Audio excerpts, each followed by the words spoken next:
Au nom du Père et du Fils et du Saint-Esprit, ainsi soit-il. Bien chers fidèles, ce deuxième dimanche, après l'Épiphanie, nous sommes encore à genoux avec les rois mages,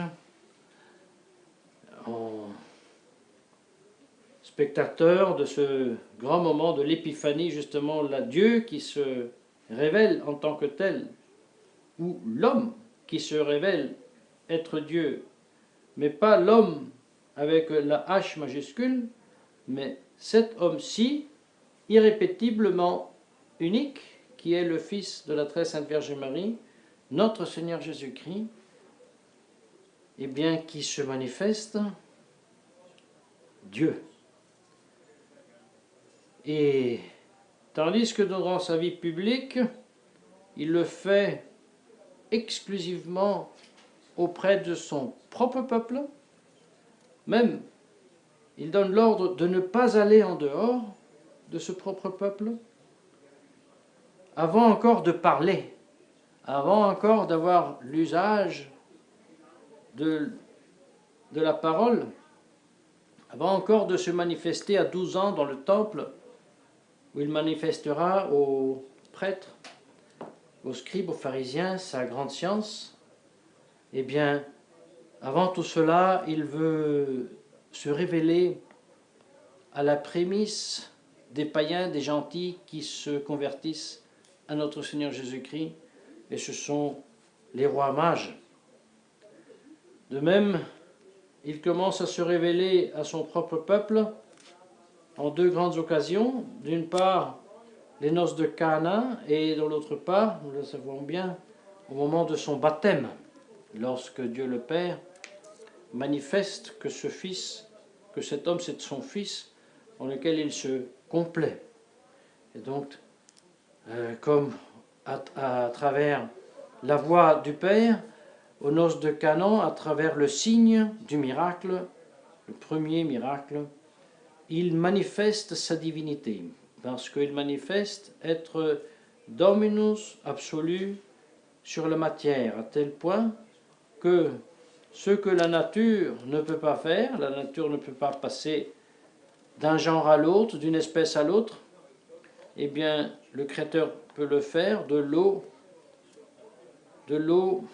devient le vin, comme, plus tard, du vin, par un changement radical de la substance, deviendra son sang, comme du pain deviendra son corps. Et en effet, ce premier miracle des noces de Cana est une figure du Nouveau Testament, dans son sang, la Sainte Messe, la mort sur la croix et la résurrection, les mystères donc célébrés et réalisés avec le saint sacrifice de la messe. Nous constatons donc et nous voyons comme les deux sacrements qui sanctifient la société, le mariage et la Sainte Messe, sont institués au début et à la fin de sa vie publique. Le mariage, donc, qui, par notre Seigneur Jésus-Christ, est élevé au degré de sacrement. Notre Seigneur Jésus-Christ, à ce moment-là, n'assiste pas à un mariage païen. N'est-ce pas? Le mariage païen, c'est une union civile entre un homme et une femme. C'est donc une union publique qui doit être aussi réglée par les lois de la société dans laquelle les individus vivent, pour être un vrai mariage païen. Mais là, il s'agit de beaucoup plus. Ici, il s'agit d'un mariage entre deux juifs, c'est-à-dire entre deux individus, un homme et une femme, qui sont réglementés par la loi mosaïque. C'est donc un droit divin. C'est donc un mariage bien plus haut que non le mariage des païens.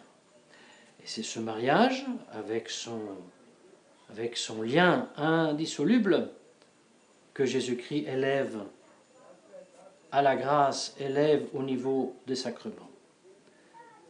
Et lorsqu'il le fait, lorsqu'il le fera, après ce premier miracle, eh bien, en le même moment, il détruit, il ôte une dispense qui était accordée à ce peuple juif par droit divin. Et la dispense, c'était quelque chose de très mystérieux et qui nous fait réfléchir beaucoup, mais plus que nous faire réfléchir, cette dispense, cette loi de l'Ancien Testament doit nous faire adorer le mystère de Dieu, nous faire adorer sa sagesse, sa miséricorde, sa longanimité, pour pouvoir aussi, selon les proportions, le imiter, comme il le demande, soyez parfaits comme votre Père dans les cieux est parfait. Eh bien, quelle est cette mystérieuse loi divine, une loi qui permet de détruire, de dissoudre le lien matrimonial, le fameux libelle de répudiation, n'est-ce pas? Alors, cette possibilité de répudier sa propre femme, Jésus-Christ la ôte, parce qu'il dit, non seulement je élève le lien matrimonial au niveau de sacrement, mais je rétablis la situation primordiale de cette union entre la femme et l'homme. Parce que si Moïse vous a donné le droit de répudier votre femme, sachez bien que ce droit ne gère pas une action bonne, mais une action mauvaise. Mais si Moïse l'a fait, si Moïse vous a donné le libellé de répudiation, il ne vous a pas avec cela donné la justice divine, non. Ne croyez pas que si Moïse vous a permis ceci, il a légitimé cet acte qui reste toujours un péché qui a son origine dans la dureté de votre cœur. Oui, dit notre Seigneur Jésus-Christ, ce libellé a existé à cause de la dureté de votre cœur. Et là, nous nous inclinons devant le grand mystère de la permission de la part de Dieu du mal. D'une part, nous adorons le mystère que Dieu permet le mal. Parce que Dieu permet le péché. Lui qui pourrait empêcher le péché, il le permet. Mais ici, nous sommes dans un cas plus particulier. Dieu, non seulement permet ce péché, mais par loi, il lui ôte la peine temporelle et perpétuelle, comme nous enseigne saint Thomas. Et pourquoi fait-il cela? Parce que dans sa sagesse incommensurable, il prévoit que s'il ne le fait pas, son peuple, avec le cœur dur, non seulement renvoie les propres épouses, mais même les tue. Et pour éviter le mal bien plus grand d'un meurtre fait d'un époux à son épouse, il permet que sans punition, ce mal soit fait, que l'époux renvoie son épouse. Alors ne pensons pas que ce renvoi, ce libellé de répudiation, était soumis à l'arbitraire de monsieur qui le matin se lève, prend un feuille de papier, « Mon chéri, depuis aujourd'hui tu n'es plus mon épouse, va-t'en ». C'était pas aussi simple, il fallait quand même des raisons plus ou moins graves, on peut presque dire sérieuses, mais il y avait quand même toute une procédure. Mais toute cette procédure et toute cette loi qui permettait cette répudiation ne ôte pas, comme nous enseigne saint Jean Chrysostome, comme nous enseignent les saints pères de l'Église, même s'ils ne sont pas toujours du même avis sur toute cette question, mais tous enseignent que cette répudiation reste une action mauvaise, mais réglementée par loi divine, dans ce sens que la punition pour cette action est dispensée par Dieu pour empêcher, encore une fois, un mal encore plus grand. Et parce que Dieu voyait que son peuple, la dureté de son peuple, du cœur de son peuple, de pécher devenait une telle habitude qu'on peut l'appeler même maladie. Et c'est pour cette raison que saint Thomas nous enseigne, bien que la dureté de cœur n'excuse pas du péché, tout de même, elle excuse par cette permission ce qui est fait avec dureté de cœur. Et il donne l'exemple en expliquant que ce qui n'est pas permis aux gens saints, peut être permis, par contre, à personnes qui sont malades. Infirmis corporaliter. Celui qui est infirme corporellement, mais quand on parle du corps, on ne parle pas seulement d'une infirmité d'une articulation ou d'un muscle, mais on parle de tout l'ensemble de l'être humain au point de vue naturel. C'est-à-dire, il y a, comme on peut dire, une méchanceté psychologique qui n'a pas toujours la malice de celui qui n'est pas, disons, mentalement malade. Et il y a en tout cela des degrés, n'est-ce pas? Principalement parlant, l'homme est enclin par sa nature d'être faible.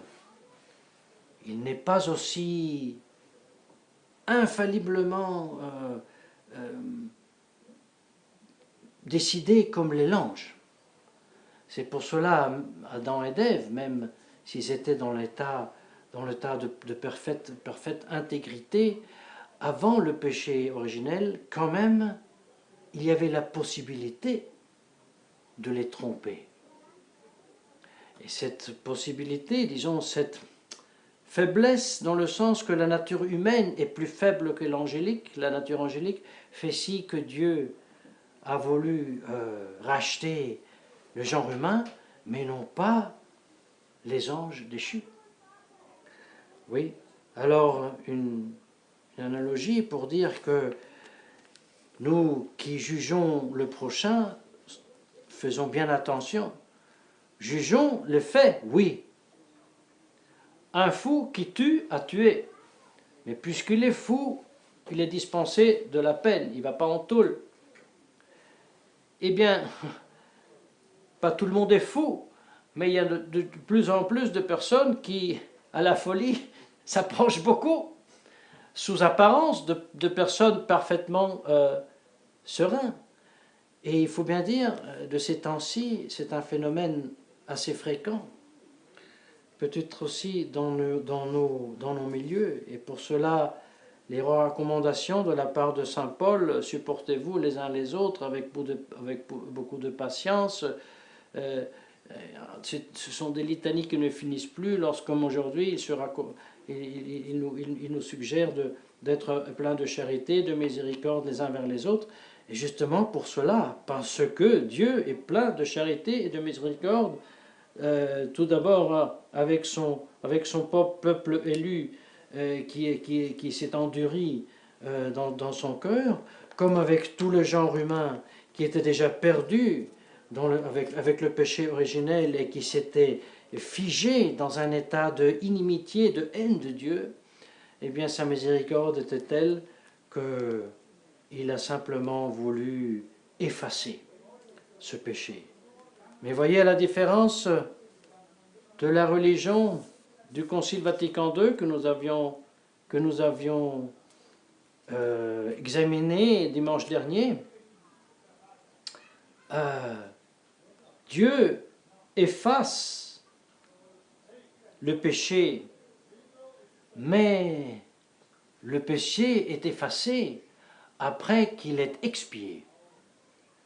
Et sa miséricorde et sa charité est tellement grande qu'il donne son propre Fils, qui se fait homme, qui se manifeste être Dieu, et qui expie le péché sur la croix. À la différence de la religion du Concile Vatican II, qui efface le péché en déclarant que le péché n'est pas péché. Les religions du Concile Vatican II qui effacent le péché contre le premier commandement en déclarant « tu peux adorer le Dieu que tu veux ». Tu peux adorer Allah, Yahvé, mais même si tu es athée, ne te préoccupe pas, parce que d'une certaine manière tu adores Dieu quand même. Vous voyez la différence? Et la différence est très grande, mais l'erreur du Concile Vatican II est très proche de la vérité. Pourquoi? Parce qu'il professe la charité, il professe la miséricorde, il professe la bonté.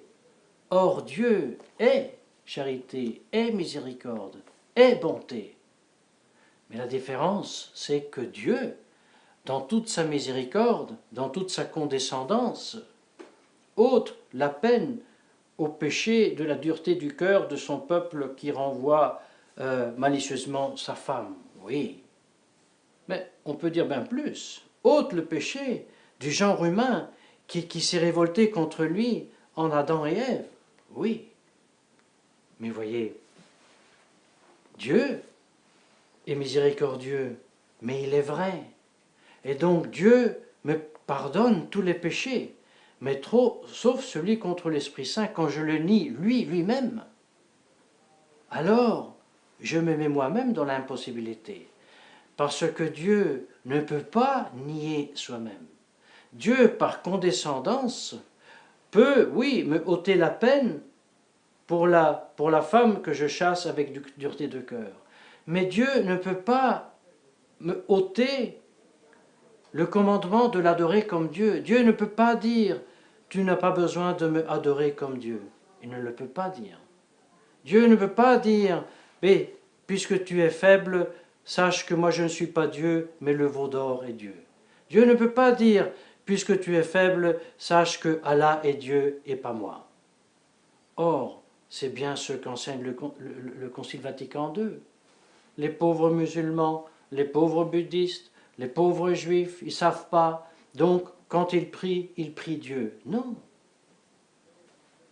Mais oui, disent-ils. Et on les fait tous venir à d'Assise, et on les met tous ensemble, les bouddhistes dans une chapelle, les musulmans dans une autre, Bouddha sur le tabernacle, allez, prions tous ensemble, parce que, en fin de compte, on a tous le même Dieu. Non. Et la semaine dernière, nous avions aussi découvert que eux, oui, ils professent avoir un même Dieu avec les bouddhistes, avec les animistes, avec... Pourquoi? Parce qu'ils professent un Dieu qui n'est pas Dieu, mais qui est la créature. Leur Dieu, c'est le cosmos. Leur Dieu, c'est un esprit qui anime et qui gère tout le cosmos. Mais ça, Dieu ne peut jamais le permettre et le tolérer. Non? Dieu peut enlever, encore une fois, une peine, mais une peine pour un péché qui est déclaré péché comme tel et qui doit être confessé comme péché. Concile Vatican II ôte le péché et déclare le péché ne pas être péché. Le mal ne pas être mal. Et ça, mes chers frères, c'est diabolique. En ce deuxième donc dimanche après l'Épiphanie, après avoir médité ensemble la bonté et la divinité de notre Seigneur Jésus-Christ qui se révèle en opérant le premier miracle en changeant l'eau en le vin, après avoir contemplé comment notre Seigneur Jésus-Christ élève le mariage à la dignité de sacrement, comme il ôte à cette occasion la permission de Dieu de ne pas être puni en agissant en dureté de cœur, nous demandons à la très sainte Vierge Marie que la grâce ôte notre dureté du cœur, afin que nous puissions vivre dans la grâce, nous aimer les uns les autres et faire croître le corps mystique de notre Seigneur Jésus-Christ, au nom du Père et du Fils et du Saint-Esprit, ainsi soit-il.